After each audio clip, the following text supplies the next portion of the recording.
Thank you.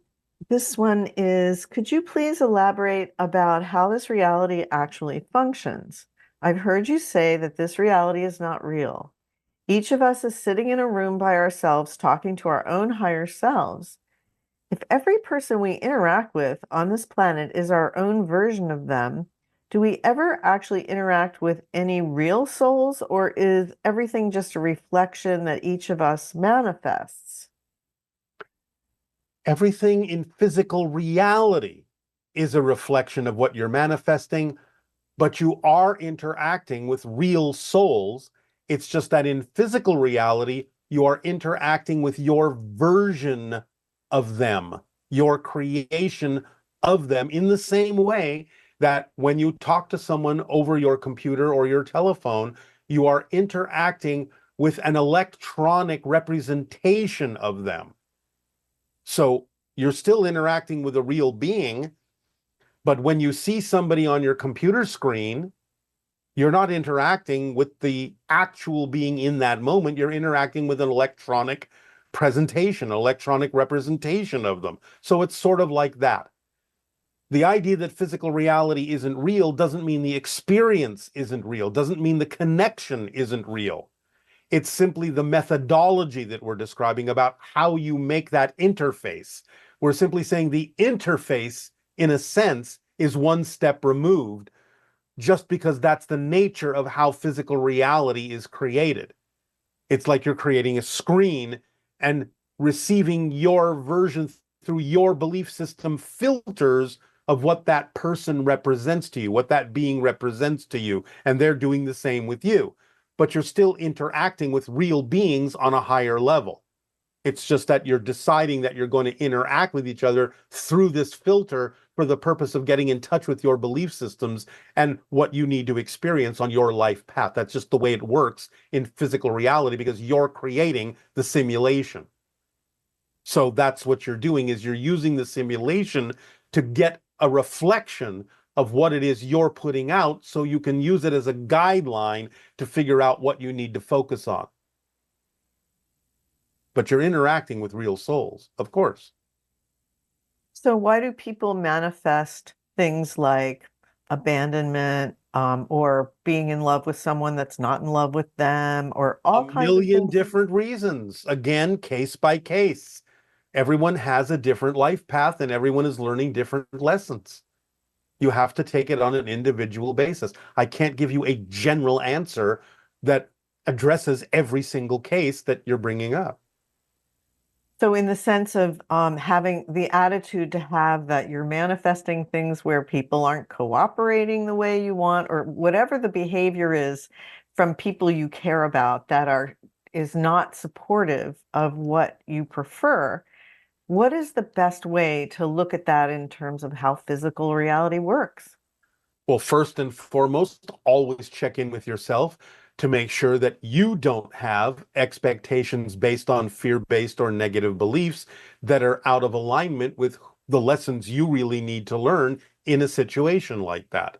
Secondly, you can observe that maybe the other people involved are also learning their lessons and need to look at certain things for themselves as well, and that you're working this out with each other by processing and communication and whatever processes you need to go through to gain clarity about what the interaction is all about and why you are experiencing it in the way that you're experiencing it. But always, first and foremost, check in with yourself to make sure that you're not insisting and that your expectations are realistic and truly representative of what's going on, that are the things you need to learn for your life path. Then you can investigate, perhaps, if the other people are willing, what's going on in their life path. But always start with yourself. So the attitude to take whenever you're encountering beings in your life that are not in the relationship the way you prefer is to Always, as just we have said, in the simplest possible way, you always check in with yourself first and say, is there something in this situation that helps me understand more about what I'm putting out? If you truly have an honest self-assessment that it has nothing to do specifically with lessons that you need to learn about your own belief systems, then you might next, as a next step, say, all right, well, maybe I'm here to reflect to them something that they need to understand to help them with their life path and their life lessons and their belief systems. But usually in your society at this point in your evolution, it's going to be something that works in all directions for all people concerned. There is always something each person can get out of it to learn about what they need to learn to become more of who they truly are. That's why relationships are so important to understand as reflective to each other to help each other become more of who you actually are. It's very rarely only in one direction. There's always something every party in a relationship can learn for their own life path. Okay, maybe this is the same idea, but this person is asking, are the challenges, trauma, and relationship issues we experience solely our own creation, or do others, circumstances, situations play a role? Is anyone truly at fault, or is there a better way to view the interconnectedness of it all? We would not use the term at fault. We would use the term life path choices to learn lessons to help your soul grow. So it depends upon the facility that you have to divine what those lessons are, absorb them, and learn them that gives you greater and greater clarity and more expansion in your consciousness by understanding that whatever scenario is happening, there is something you can get out of it that has to do with your life path, and that your life path is always intertwined with other life paths as well, in the way that we've already described reflectively. No one is isolated. All life paths are interconnected. And the idea is to get out of it what you need to learn for yourself and to help the others also get out of it what they need to learn for themselves. But always start with yourself and what you need to learn. Okay. And can you please share your perspective on compassion? In this person's country, the word is primarily associated with sympathy and pity. While they've never fully resonated with that definition, they find it difficult to separate compassion from feelings of pity. How can you understand that and experience it in a way that is more aligned? Use the analogy of a parent and a child. When a child doesn't understand something yet, they haven't learned a certain lesson yet, they haven't learned how to navigate certain things in physical reality. Do you sympathize? Do you pity them? No. You have compassion that they are on a learning path. You love them no less, and you hold a space for them and teach them how to learn those things in a constructive and positive way. That's the feeling. You understand that they are on a path where they have chosen to learn certain things in a certain way. You hold a positive, loving space for them to be able to do so. That's what compassion is. You look beyond the idea of what may appear to be momentary and temporary limitations to the broader and bigger picture that they're on a path of learning certain things, and you don't pity a child for not knowing them. You have the largesse and the compassion to create a space for them in which they are invited to grow and to learn, and to see them as powerful souls that have chosen these lessons, that have chosen this life path to learn those lessons in that way. Pity is not necessary and is not involved when you have compassion for others. So think about the analogy of a loving parent and a child. That may help you. And on your level, do you experience pity at all? No. Why should we? The next question is discussing problems or issues in the world inherently negative or disempowering? Does talking about these topics give them reality, or is it more beneficial to focus on positive and trust in the perfection of things? Well, why can't you do both? Why isn't it this and that instead of this or that? It's not about avoidance. It's about constructive conversation, constructive and positive communication about the things that you think are important to change in your society. Avoiding them isn't the issue. You can focus on what you prefer, but that doesn't mean you avoid the idea that you're still part of a society that is dealing with certain issues, and that you can add your own constructive point of view that may in fact help the situation be resolved in a positive and constructive way eventually. So it's not about avoidance. It's about inclusion. It's about communication. It's about willingness to participate and be involved because you're part of a society that is dealing with issues that need resolution. But come at it from a positive and constructive point of view, knowing what is possible, knowing what is probable, knowing what could be more beneficial. But the idea is engage, but engage in a positive way. It's not inherently negative to discuss things that themselves might be negative. If you approach it from the idea of how can we make this more positive and more beneficial for all. So, of course, it's the style of the approach that makes the difference. Remember, again, it's not about what happens, it's about what you do with what happens that makes the difference. So it's not about the idea that you're discussing things that might inherently have been created negatively that pulls you into negativity or reinforces the negativity. It depends on how you approach it, of course. You're saying, is this the idea of detachment? Is that an element or a key aspect of Attached detachment, as some people on your planet have put it. Attached detachment. You are involved, you are engaged, but you know that you're not negatively affected by it just because you might be discussing something that might have been created from negativity. So you are detached in the sense of it having a negative effect on you because you know you're approaching it in a way that could be of benefit to many to find a resolution that works for all. So you are engaged, you are attached, but you are detached in the sense of it's not going to affect you unless you choose to be affected. And how would you say that relates to the idea of the glass wall when you're observing things that appear to be in your reality, but you're actually seeing them through a glass wall?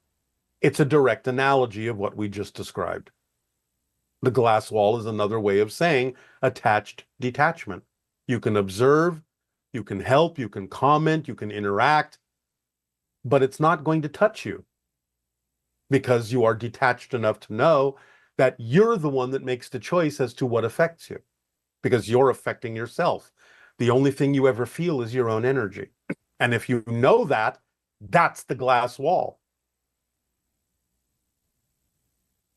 Okay. This person is asking, as a mother, what is the best way to introduce your teaching or a new perspective of truth to her children? They are raised in a Christian Bible-based school, and she doesn't know how to bridge this gap with them while she's still learning herself. Well, again, as we have said, there are many things you can do with children that don't necessarily involve whatever kind of religion or faith they may choose to belong to or are being exposed to. And that is the idea of using your own creative imagination to create scenarios in a safe environment, simulations, if you will, where children can be taught the consequences of the choices they make because everything is interconnected. You can teach them that everything is interconnected, and with your creative imagination, create analogies and, shall we say, demonstrations of this, if you are imaginative and creative enough, in a way that they can understand that every choice they make has consequences because it connects to everything else, that you're operating with whole systems, that nothing is isolated, everything's connected to everything else. So if they can learn to make choices that are beneficial for all, for the whole, then they themselves will also be served. If they're just serving themselves, then they're cutting themselves off from the benefits of the whole. Teach them that they are as powerful as they need to be to attract whatever they truly need in life without having to hurt themselves or anyone else in order to attract that, in order to get what they need. You can teach them the formula in general in whatever terms and language they are willing to understand, and just make sure that anything that you believe is necessary for them to thrive in physical reality as a lesson is adapted to their excitement rather than trying to adapt their excitement to the lesson. Those things can allow them to mature into adults, regardless of whatever ideas of spirituality, faith, religion, what have you, they may hold on to, because some of those things can serve them in positive ways if they use them that way. But the idea is to know that they are self-empowered beings who can grow up into mature, constructive, and positive adults that will benefit society and benefit themselves by understanding the consequences of the choices that they make, and therefore making beneficial and positive choices for themselves and for society. Okay, and this person is a teacher of 10 and 11-year-old students and wants to know if these children are really a new species and what exactly does that mean? It means their DNA alteration is slightly different from your DNA configuration, generally speaking. It means they have more access to more of who they are as a soul. It means they can demonstrate more and different abilities than past generations were capable of doing, because the DNA arrangement that they came through with allows them to tap into higher frequency information and energies than past generations were capable of doing.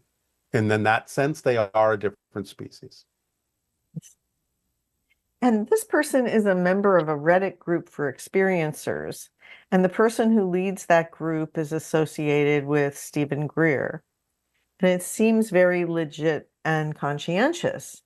And the thought is that many of the people who have experienced encounters with ETs are what is called neurodivergent.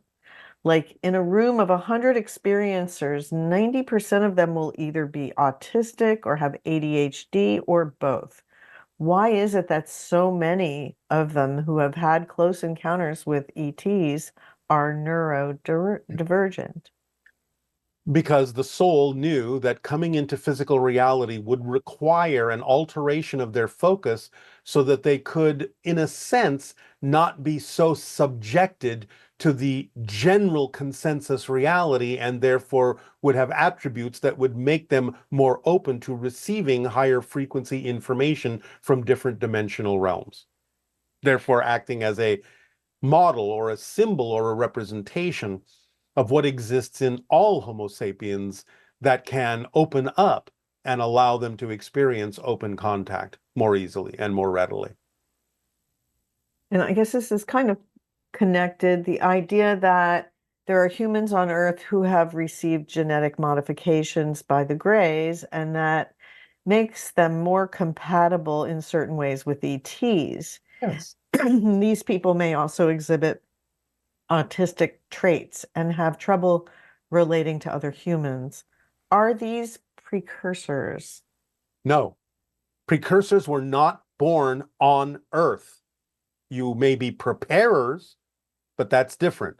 Preparers are Homo sapiens that have made a life choice to be involved in the ideas of teaching humanity how to be in the different altered states and learn lessons from different altered states and ways of presenting and communication that can prepare humanity for open contact. But precursors are actually extraterrestrial beings that were not born on Earth, that may walk among you in order to, shall we say, rub off on you in terms of their vibration and take notice of how many people are sensitive enough to notice that they are different. And here's a new question. Do spirit guides place bets on the spirits they're supposed to be guiding through physical reality? No, that's a human activity. I've never heard that one before. Um, how does I bet you haven't. how does all that is know that it is only one? It is the only one. Is it That is the possible for nature of all that is. There can be many versions of all that is, but then that still implies that there is an all that is of all that is. So, by the very definition of the way that we're phrasing that, all that is, inherently, its quality, one of its qualities, one of its abilities would be to know that it is the one. Okay, so we have some questions, some ET questions. And before I do that, let's talk about a few current events. First one is the LA fires. Why did our beloved City of Angels go up in flames? What lessons are we to learn from this tragedy? Number one, I think many of you understand that it's connected to the changes in your climate because of what has happened in your environment that has allowed the idea of your environmental weather patterns to change in such a way as to make certain areas more vulnerable to different kinds of natural phenomena, whether it be fire, whether it be flood, so on and so forth. Extremes are the result of the imbalance that has been created in nature. Climate change acts in different ways in different locations on your planet. Some places get drier, more susceptible to fire. Some places get wetter and more susceptible to flooding. Some places get colder and more susceptible to freezing. Some places get hotter and are more susceptible to desertification. So it's all about the idea of all the different variations becoming more pronounced and more exaggerated as you go through the idea of climate change, which is A, a natural cycle, but B, sped up by the technologies of humanity. What's going on now, most likely without the technological assistance, so to speak, probably wouldn't have happened for at least another century or two. But now you have sped it up with the idea of your technologies that are in many ways destroying the environment or imbalancing it. Number And two, also, number two, the idea is to, because of the new way in which you have to deal with your environment through climate change, to stop rebuilding the same way you used to. Learn new techniques, learn how to adapt. So don't just build what was there before that is easily destroyed. Adapt and build in new ways. Learn how to build with nature. all right. And is there also a level of it that has to do with like anger? Is fire representative of anger or For some people, it purification or can case by case basis. okay. And this person would like clarification when you said that the female will lead to open contact and the male to World War III. We're not going to discuss that at this time. Okay. All right. And let's see. So what you were talking about before with the idea of fire, it doesn't have what are some of the representations spiritually that fire has for humans on a collective level? Acceleration, clearing out, rebuilding, starting from scratch, zeroing out, clean slate, purification. Those can be some representations of the idea of the experience of fire. But it can also, again, like anything, have positive and negative connotations. It can be that which is out of control. As you said, it can be the representation of anger, temper, temperature, temper. So again, it can be many things to many people. You have to take it on an individual and perhaps sometimes even on a collective group basis as to what it may represent to different people that are going through those experiences and what lessons they are willing to learn. Okay. And are there humans who have directly and extensively interacted with mantis beings and co-created hybrid children with them? No. And can Interacted with mantis beings, yes. Created hybrid children with them, no. That is not the function of the mantis being to be involved in the hybridization agenda in that way. They are the overseers of it. They are not participating in it in the way that the Greys are.